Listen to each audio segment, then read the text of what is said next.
physician, an entrepreneur, a pediatric hospitalist, an AI enthusiast, and now the chief medical officer of Oura Ring. We're so thankful to have on our Executive Uninterrupted show, Dr. Ricky Bloomfield. Thank you for joining us here today. It's great to be here. I'm so fascinated with your background, Ricky, not only because of where you are now, but how you've come to be where you are now. And we love to kick off these conversations in that light. So I want to go back before the titles and the influence and the great projects you've been involved in for many years that we'll get into. When you were a younger Ricky Bloomfield, what were some of the interesting memories that you have that maybe triggered your path this direction? Was it family? Was it maybe an interesting episode as you're going through childhood that made you think, wow, I need to be involved in health and become a physician? What took your path this direction initially? Let's see. So how far back do I go? So right after I took my first step, my dad was actually a primary care physician. And so I grew up with that in our household. And we lived in a small rural town in Eastern North Carolina that no one's ever heard of. And I saw him working hard, seeing patients at the hospital in the morning before he went into work and worked all day, seeing people in clinic, and then going back to the hospital after work to see his patients in the hospital again, and then coming home for dinner. And interestingly, I always had respect for the work that he did. I never considered becoming a physician, including all throughout high school. And it wasn't until after I started college. When I started college, I was interested in technology as well as chemistry. And I thought, well, if I liked math, and I figured if you put those together, out popped chemical engineering. And so I actually started out in chemical engineering at NC State. And I had an opportunity after my freshman year at NC State. I actually served a 2-year mission for my church and then came back.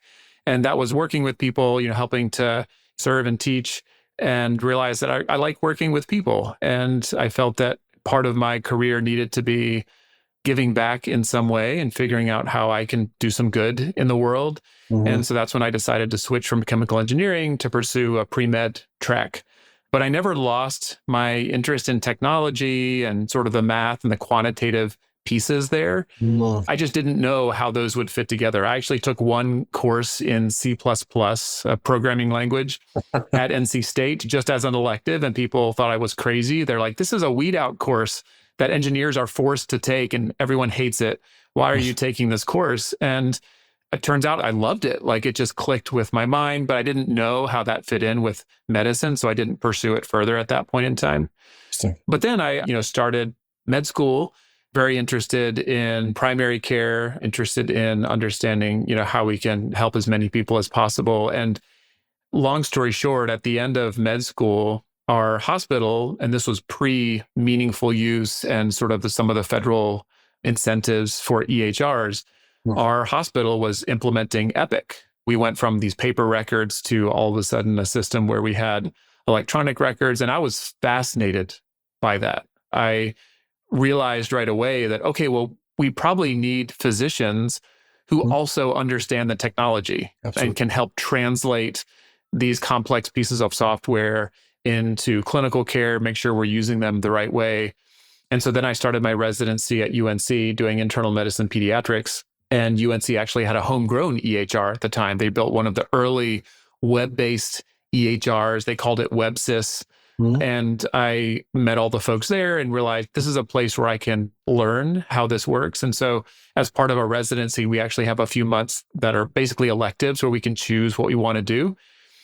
And I chose to explore clinical informatics as a potential pathway, which at the time, they didn't have formal clinical informatics fellowship programs.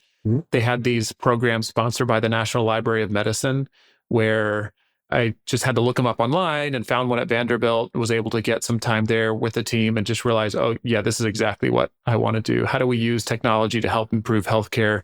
And that led to another detour. That's a much longer story that I won't share here. But the iPhone came out and I realized this was going to change everything. At some point, everyone's going to have a phone in their pocket. they're going to have a computer in their pocket like this, and they're going to use it for everything. So this is 2008, 2009. And so I bought 2 books on Amazon to teach myself how to write iPhone apps, basically early on in that process. Ended up starting a company on the side. And that made it real for me in terms of being able to do things with software that could impact lots of people.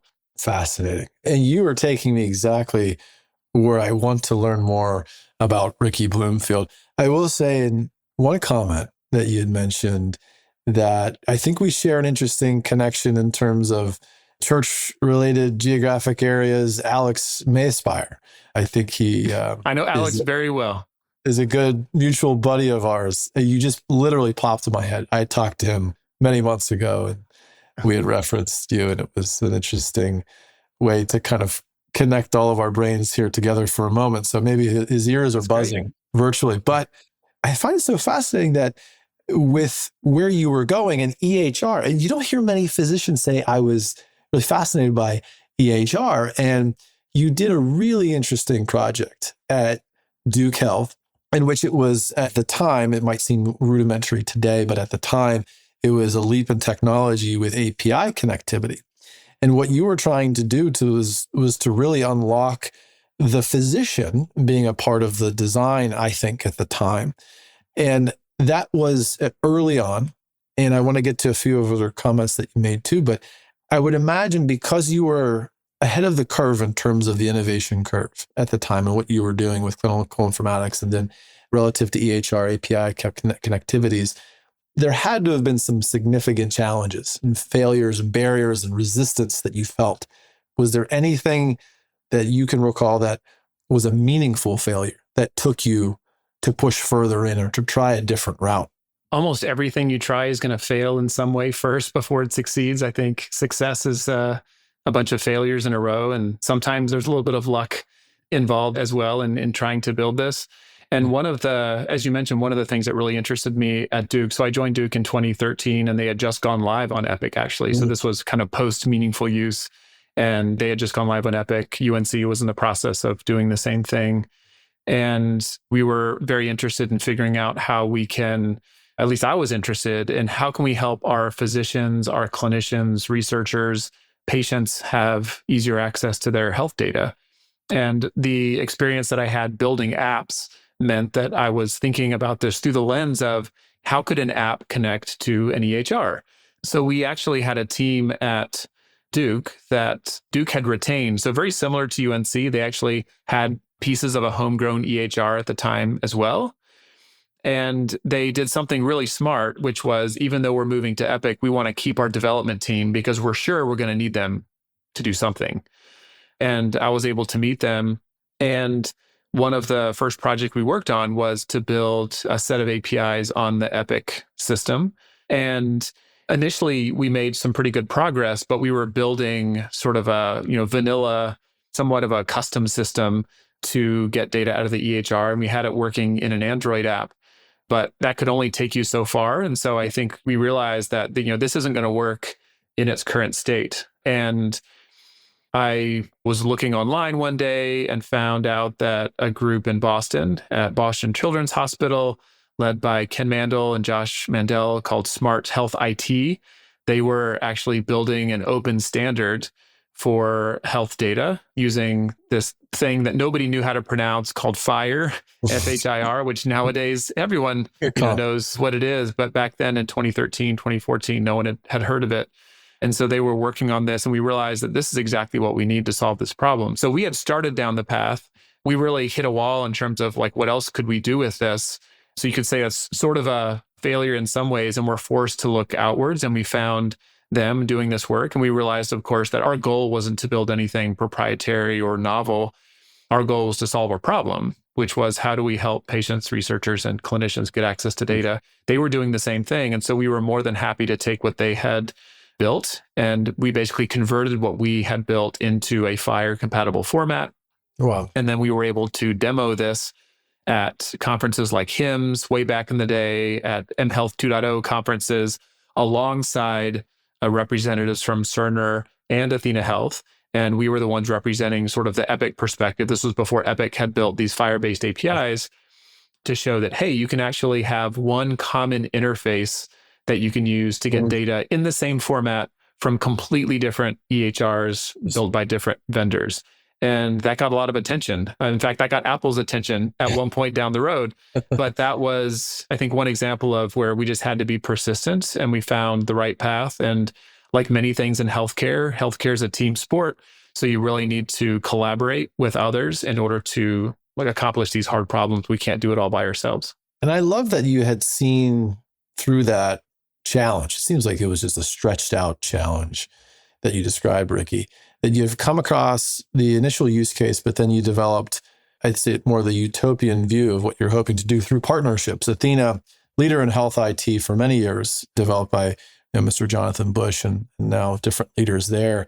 And great shout out to Boston Children, best hospital for children in the world. I think Chase Parsons, amazing CMIO there. Good shout out to him as well. I think you've really connected a lot of dots for our audience here because you've taken your clinical purview and then you've put it into of a user level. And then you've expanded on it is the way I'm seeing your story unfold here. And you had a fascinating time at Apple as well, Ricky. But I do want to touch on maybe where some of your work has led either direct or indirect influence today in terms of what exists with CMMI and the access model, the innovation center under CMS I'm referring to.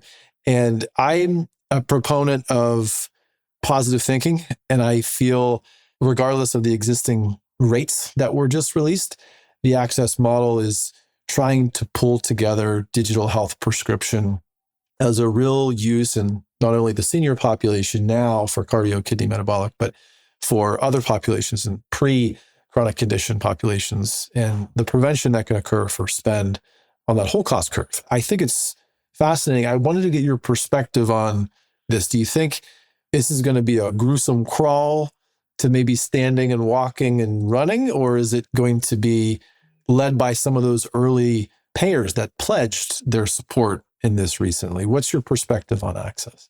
Yeah, so we were part of some of the early access meetings and have been following it from the beginning. And one of the most interesting things to me about access is that it's a voluntary program. No one is forced to do this. And I think that's one of the things that, from a health perspective, the current administration has been leaning into these voluntary programs, trying to avoid additional regulation and trying to get, folks together to try to solve these hard problems based on, goodwill and some friendly competition to build products that improve health at reduced cost. So I think there has to be some pressure from a cost perspective in order to make this work for the country, because clearly the increased costs we're seeing, I think the rates at the federal exchanges are going up by double digits every year. It's not a sustainable model. I don't think anyone disagrees with that. So we have to try new things. And so I'm all for trying new things. And so I think access for me is one of those new things. And the goal is to incentivize improving health outcomes, real value-based care, and to try to do it at reduced cost. And the rates were recently published. And one of the interesting things here is that in order to make the economics work, you're forced to figure out how to do more with less, which is sort of the point. If they offered $1 million per patient per year, of course, everyone would just be piling on with all sorts of inefficient solutions that would line their pockets and that would not move the needle in terms of patient care. So it's interesting to me that they're taking this approach. And I think it comes at a really interesting time where we're starting to see these AI tools become much more effective, even with some clinician oversight. And I think that the path does exist to try to provide better care at lower cost if these tools are used as companions in some way, or wearable devices like Oura Ring can be used for screening or to help people know that they have various conditions, because ultimately costs will be lowered if we have early detection, early treatment. We can avoid the downstream side effects of hypertension, type 2 diabetes, obesity, high cholesterol, the metabolic conditions for sure, and many, many others. And so I think the access approach is intended to kind of push, poke the ecosystem a little bit to see, like, what do you have? What have you got to show us to try to improve health at reduced cost? And that to me is exciting. We'll see what happens. And no one's forced to participate. but I think those that do try will be on the leading edge. And of course, we want to be on the leading edge. I hope many other companies do as well. I think there's an inherent advantage for access to the smaller, more nimble companies out there, because it's going to be harder for larger companies to, number one, accept the risks, number two, to move as fast as CMS might want them to move. I certainly hope they do. I certainly hope they try. The more people involved here, the better. I think there's definitely an edge to some of the smaller companies that are willing to take more risk. I love that you said that, Ricky, because I think the intent behind this is to have a gravitational effect, pulling in more from leaders that have a voice in the space like yourself, and influence in design with CMI like yourself. And I love the one thing that you'd said is companion. And this is an intent to have another tool in the set of toolbox that has been traditional in nature for many years, and it hasn't worked. And we've seen the cost curve grow and widen in a very unfavorable way for the economy. So I'm glad to hear your optimism, and I hope a lot of other younger, maybe even pre-revenue or coming to traction health tech organizations do look at the application process, take it seriously, and get in early. I think as this grows in terms of population and in terms of different successful outcomes and case studies, case by case studies, I think it's only going to be more valuable you jump on that now. So I'm glad to hear your comments on that, and hopefully that enthuses a lot of different folks that listen into our conversations. So Ricky, I want to transition into a little bit more of the biosignals, the valuable biosignals that I'm seeing in real time evolve on your platform from your device. And Oura Ring gives me many signals every day to do less and to rest more. And it's up to me to make that change, which is very difficult, as you can affiliate a brain like mine and a brain like yours is we always in the go mode. But with some recent publications, I've seen a plethora come out that are very specific to sleep, also in comparison to ECG in terms of clinical grade devices, and where Oura Rings align in terms of accuracy. But then I also think about the platform insights. It's just so valuable. So I wanted to get your perspective here from a medical research and beyond. What are some of the next biosignals that looks very opportunistic for Oura Ring to be able to put into the platform to be able to help consumers that are trying to improve their health in various ways? Yeah, it's a great question. And, I think there's a world where even with current technology, so for example, the Oura Ring has a number of different sensors, many of which are found in other wearables. We have the PPG sensor, which can detect, the heart rate. You have a blood oxygen sensor, you have temperature, you have an accelerometer. And I actually think that there's a lot that we can do with those same sensors. Of course, we're always exploring new sensing modalities and what those things might look like. But even with those sensors, I think there's a lot that you can do. And one example of that is that we launched our blood pressure profile study publicly late last year. And if you've opted into this study, you can see that we can basically, part of this feature is to detect people that have high blood pressure. And this is done using machine learning models. So we're not actually measuring systolic and diastolic blood pressure.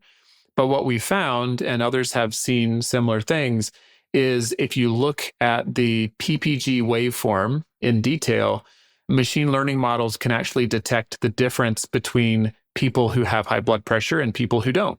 So you're not actually measuring the value of systolic and diastolic blood pressure, but you're able to detect differences that correlate with high blood pressure. And as you might imagine, and as your listeners might imagine, if you can detect it for a condition like high blood pressure, maybe you can also detect those differences for many, many other things.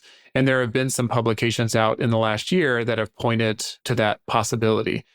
So I'm really excited about what that means for the future and what early detection can mean.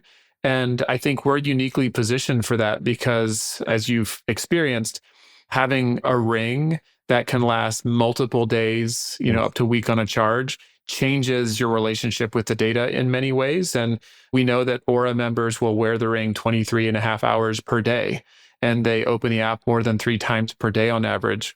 And the reason that's important is because if you're wearing the ring, you're more likely to get high quality data. You're more likely to get the signals that you need for this type of future screening for like high blood pressure, for example. And that just gets me really excited because at the end of the day, we want to help people be healthier. That's why we do what we do. And using these sensors, there's just so much untapped potential, but it all comes down to devices that you're actually going to wear, that you're going to wear consistently, and that can provide consistently high quality results. And in fact, this is probably not surprising, but it's something that, unless you've really thought about it, might not be obvious, is that you get far better signals at night because you're still, there's no motion artifact than you would during the day. And most people who wear a wearable on their wrist, they end up taking it off at night because they don't want to wear something on their wrist while they're sleeping, but they don't take off the ring, they leave it on. And so you're just in a really strong position to get those high quality signals longitudinally, which ultimately results in better data, better alerts for those individuals. And that's a fascinating comment in terms of a user experience that I have not thought of, but you're so deeply involved in this. And kudos to Dr. Patel, your head of science. I think he does a wonderful job with being able to think through the usability, feasibility of the ring. I will say, I never take off the wedding ring because if I do, it will be gone. I similarly have that approach with the Oura Ring, unless I need to charge, and it's relatively quick charge, long lasting. And I run a small farm on our property, and this thing has taken hits. In the spring, summer, fall, I'm on a tractor, big farm equipment, and it's been hit by everything you can imagine, and it hasn't broken. So I can tell you, as a user, it can take a beating for all kinds of use cases. Yeah. There's a reason we use titanium, both inside and out, or ceramic, which is also incredibly hard. I actually have the ceramic ring right here, and we'll lift weights with it, everything, and not a single scratch. Like, it is super sturdy, which again, people don't want to have to worry about these things. They just want to wear it and forget it. And I think that's another really important point, is that many screen-based wearables today, they're always sort of calling your attention in some ways, but there are more and more people now that they just want to simplify, and they don't want their health device, always sort of yelling at them. And so, not having a screen is really nice, especially during the day, if you want to focus and do work. And it's up to you to decide when to open the app. So it's much more intentional experience, which I really like. I feel like that gives users a little bit more control and autonomy over the data that's coming into them in a way that is just less distracting and hopefully more helpful. And ultimately, our goal isn't to increase engagement. Our goal is to improve health. And for some people, that's opening the app 3 times a day. For some people, it's opening up 3 times a week or month. And that's all they need to feel like they can get something out of it.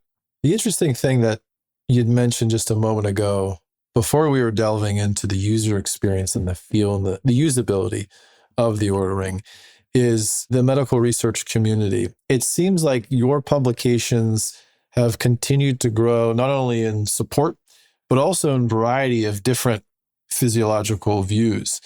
And I'm curious, as a physician yourself, have you received feedback from the rest of your medical community on the desire for more research to be done, larger populations or more specific to certain physiology markers that you want to pull out? And what have you been hearing from your kin in the medical community? Yeah, we're always getting great feedback about research that we can do. We have dozens of PhD scientists at Oura. The company was founded with really an emphasis on the science first and foremost, which has remained part of the central DNA of the company. And we now have 4 physicians. We have a nurse as well. And our science team, you mentioned Shamal Patel, who's our SVP of science. He and the team have done a great job representing the company at the world's top conferences, including the World Sleep Conference, or Congress, I think is what it is, and conferences like AHA and others, where we can share what we've found, because we think we have an important role to help move the state of the art forward because of the work that we're doing and trying to learn. And of course, part of learning and science is disseminating that knowledge and information. We also think it's really important, to your point, in building that relationship with clinicians, because clinicians, especially when it comes to wearable devices, there's a wide spectrum of wearable devices out there. And, we're very proud of the science that we've done. And we have, our science and research page. You can see, I think we're getting close to 200 publications that we've seen that have used Oura in some way, the vast majority of which, we're not involved at all in those. We have other people using it independently, which is great to see. And there are many wearables out there that have very, very little publications. If they do have it, it might be from the company themselves, and it may not be as transparent. So we think that one of the ways that we can distinguish ourselves is by being transparent with that research, by publishing in peer-reviewed journals, also by publishing white papers and blog posts when appropriate to take the science that has happened at a sort of clinical and scientific level and make it more approachable so that even Oura members can read our blog posts where we summarize some of the findings in key studies so that they can also understand the work that's gone into this ring to make it accurate, safe, and usable. So we're always thinking about how we can do that. And, we released a report last year, 60 or 70 pages around what Oura is doing in healthcare, because there's that much going on in all sorts of areas, in sleep, in metabolic health, in heart health, in nutrition. And these are all important areas for us, and we're continuing to invest in more high quality research. I'm so excited for the continuation of your publications, the research community that you have an extension to now, not just in-house. I will say in terms of preclinical and drug development, and maybe offset of that too with the cardio-metabolic space, you're seeing so many companies pouring data into platforms and into supporting researchers that are far upstream developing maybe a molecule to take to market. But I feel like this is that molecule that was already in market, if you will, in terms of prevention and changing a path of the disease through behavior and through consistent reporting and capturing of motion, sleep, and heart rhythm. It's so fascinating. I'm just so optimistic for what's going to continue to come out of your brain and the great folks at Oura Ring that you had just mentioned. I want to take a step into maybe a diagonal direction, and this can play into a few things that we've discussed here today. But Ricky, I'm curious, what do you think is the biggest threat to healthcare today? I think we touched on this a little bit before. I actually think there are two things. Not to totally avoid your question, but we already talked about healthcare costs.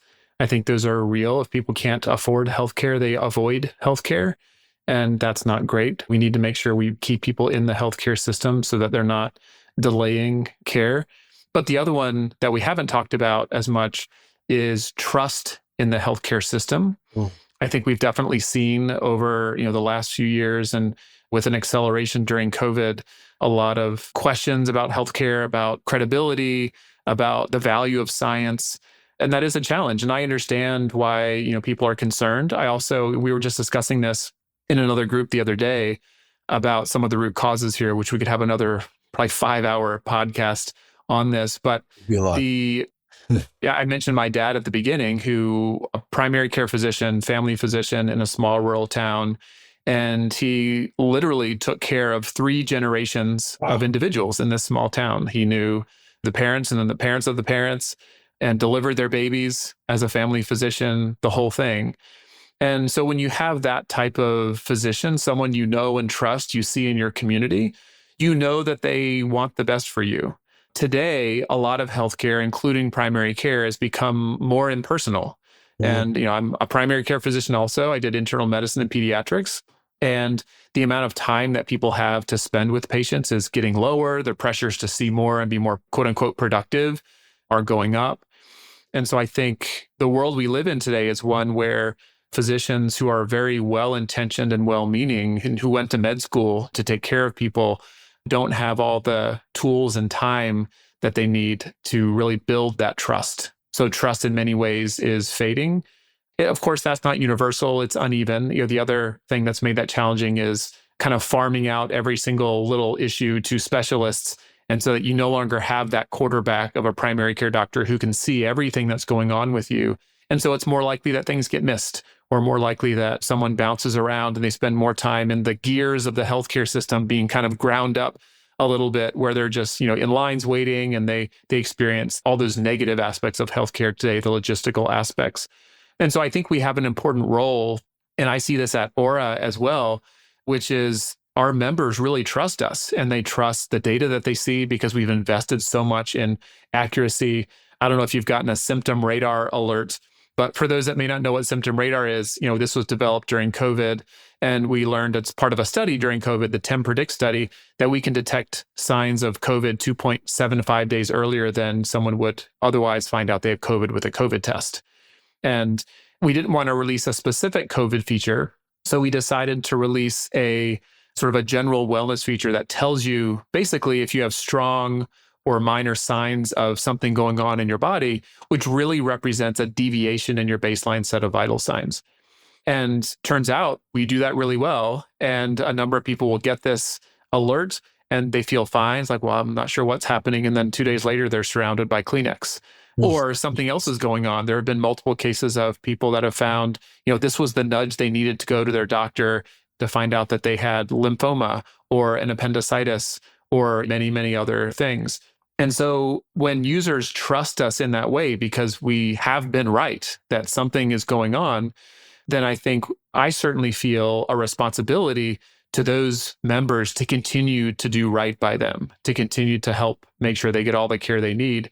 And for some of those people, that will be helping them understand when they need to go to a doctor, when, just having a device like Oura Ring is not going to be enough and they actually need more treatment. And so we've been looking into that quite a bit, and we have partnerships publicly with organizations, care organizations like Maven and Progeny, the two largest virtual care clinics for women and families, where we can really help people navigate that care and that they can have easier access to a clinician when they need one. And I think we're going to be seeing more of that, where the goal is to ultimately help do the right thing for the individual. And because we have that trust, we need to make sure we do the right thing for them.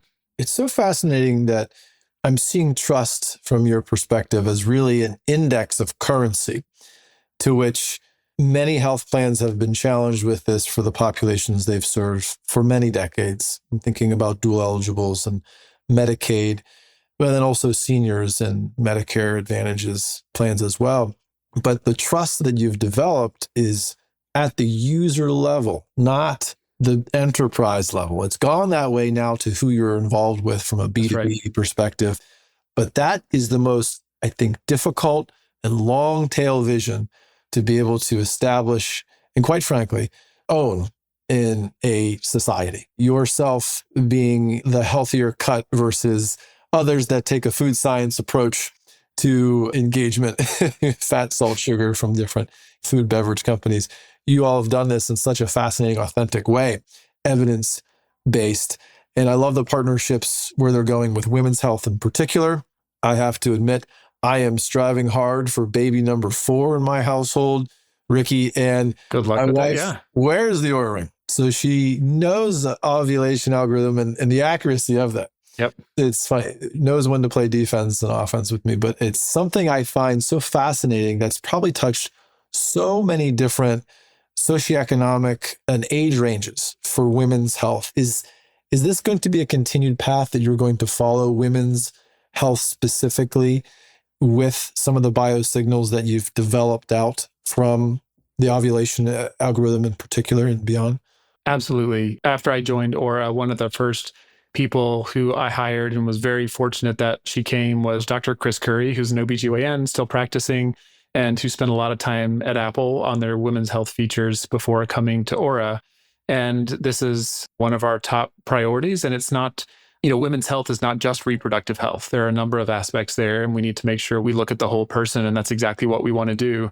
And so we've done additional work and discussion publicly about looking at perimenopause and menopause as well, which is also an area that is often, menopause is often diagnosed or recognized late when there are a whole bunch of vague symptoms that are there, and there are actually therapies that can help with all of that. And I think awareness is generally very low of what therapies are available, what you can do about it to improve quality of life. And so these are all areas that are really, really important to us. And our goal is to bring in the experts so that we're building the best products in the world in these areas. And we believe that we're doing that. Wow. And I can't wait for the continued evolution of that, Ricky. That's so fascinating. I wanted to touch on one thing before we come to a close. I'd be remiss if we didn't go into your pediatric health background, your pediatric health brain. You've had so many years at Stanford Children's that I think was probably, seeing it from my view, a very influential time in your experience as a clinician to some things you developed. later on, obviously, into where you are now. And we're seeing a fascinating time where there's the largest social media organizations being put on trial and being investigated to a very finite level with some of the addictive loops and their models targeted for youth. And there's some very prominent players that want to be helpful in this space. I think Calm, David Coe and his team, they were fascinating with some of the support programs that they have through the app, not only through breathing and meditation, but also for journeys and understanding the external world that's very complicated for a young mind that's still growing and learning. So kudos to that team. Do you see other leaders needing to step into this space to help and really fill in where a lot of the current companies, as I mentioned, have taken advantage of and really gone to a negative angle to get users and engagement? What are your thoughts in that space? Yeah, one of the reasons that I was really excited to join Apple back in 2016, I have twins. They're now 20 years old in college. So you don't look like you have twins that are 20 years old, Ricky. Good for you. Well, thank you. They're great. I have a lot of fun with them. And thinking about this world, I kind of have to think about the youth of today and the challenges there. I think a lot of connectivity, a lot of relationships, friendships happen through these devices. And certainly there are some good things that can happen there. But I've also seen, lives that are torn apart by the inability to stop using these devices and to use them as a replacement for real human relationships and connection. And I think that real human connection is so important, whether it's through work, whether it's through school, whether it's through church. There are, a lot of important reasons why humans are sort of a communal species and why we get benefit by learning from one another and those types of things. So certainly as a pediatrician, as a parent, as an educator, I majored in secondary education as well and taught high school for part of my student teaching as well. And was I didn't see this on the resume. Certified as a teacher in North Carolina. This is an area that I care deeply about. I think there's definitely room for people to step up and talk about this. I was going to say that when I joined Apple, one of the reasons that I really like what Apple was doing is because they weren't trying to optimize for engagement. In fact, Apple first released the screen time feature to help you know, sometimes shockingly, how much you're using your devices, with the entire goal being, hey, you need to be aware of something before you can change it. And I think that's been really helpful if people follow their screen time data. And of course, you can do that with kids as well. Parents can see the children's access and screen time, and they can try to set limits on that. But for me, as a parent, it can be really hard to figure out what to do and how to set limits and how to find that balance, because you also know that having that device is an important way to get in contact with your child or know where they are, or they might use it for homework and other really good and positive things. But for me, it comes down to understanding the incentives for any particular app or company. What is their incentive for you to use their product? And is it to help you learn more, become better, or is their incentive to increase engagement to generate revenue? And so understanding the incentive is really all you need to understand, is this going to be a product that is good for you or something that is ultimately better for the company or the business? And I'm not sure how we did this, but we were able to keep our kids away from electronics until they were a little bit older in terms of having their own device. I think they got an iPad when they were 12 or so, and they didn't have a phone until they were 16, yes. Which, again, I think we lucked out. I don't think as parents we can claim credit for that. But one of the things that I saw is that because they didn't have a phone early, they certainly spent more time reading books. They spent more time drawing. And now art is a big part of what they do. And kids are going to find a way to entertain themselves no matter what they have in their hands. Very true. And so trying to make sure that they can have other outlets is really, really important. But it's often easier said than done. I think this is going to be something that we have to engage with and talk about more and more, especially with respect to AI, where I know that, as my children tell me, they're seeing people at college who are using ChatGPT for literally everything, even all their computer science assignments that they're not supposed to use it for. And for me, that I just feel this overwhelming sadness that they're doing what they think is efficient for themselves, but yes, they're depriving themselves also of the learning opportunities, yes, because you use a very different part of your brain when you're putting something into ChatGPT and getting a response than when you're really puzzling it out and problem solving. And so that's going to be one of the most important skills moving forward, is how do we help our kids and society continue to use their brains in productive ways, which is going to be so important for us. I love where you took that question, Ricky, so much more than I was anticipating. And truly, I got a little bit of the pediatrician and the parental insights from you Definitely, there. So that was even more I'm so always both. valuable. And I'm curious of just where we think the relationship of Oura will continue to be relative to our health. And I find one thing fascinating. Your relationship with Cigna, I was with them for almost 8 years. A great place, great leaders, David Cordani and beyond, who's created a legacy in terms of what they've been able to do worldwide. And it's a part of a strong benefit, I believe, right now. Do you envision over the next 5 years, we have success through access model, and we have some other evolutions of technologies from Oura and beyond and other partners. This becomes more of a staple offering to the architecture of ensuring an employer group that if you are in commercial or even if you're a retiree, you get this device and we get baseline for you and we put you on the right care plan. Is that something you envision will come 5 years from now or sooner? I'm bad at predicting the future. At least nowadays, things are moving way faster than I can predict. But I think that what you just described from my perspective is inevitable. I think we need to collect the data first to show that these devices improve health at reduced cost. And I think 5 years is certainly realistic. One of the first things I did when joining Oura is to hire someone to lead our clinical outcomes research work. And so we now have a team focused on collecting exactly that data, partnering with academic medical centers to do this in an unbiased, accurate, scalable way so that we can show that these devices improve health at reduced cost. And the examples that you gave are perfect. I think the Medicare population is certainly one where there can be a lot of benefit in helping people know what's going on with their bodies that they might not otherwise, to get early care or treatment, and to prevent costly hospitalizations or ED visits. These devices are going to have a role, no question, because we know how accurate they are. And we know that they give you 24/7 insight into someone's care. Whereas previously, you would really only know what's going on from a clinical perspective whenever they went to their doctor, which might be once a year, maybe a few times a year, sometimes once every few years, depending on how healthy you are or how much you don't like going to doctors. And this is changing that. And I think we're going to be seeing that progress happen faster and faster year by year as that snowball continues to roll down the hill. Exciting to get your perspective there. I am right in line with you, and I love the relationship you've developed with Cigna, who I consider to be a technologist, not a payer or anything like that. They truly have a strong innovation stack and partnership ecosystem, and glad you're a part of that.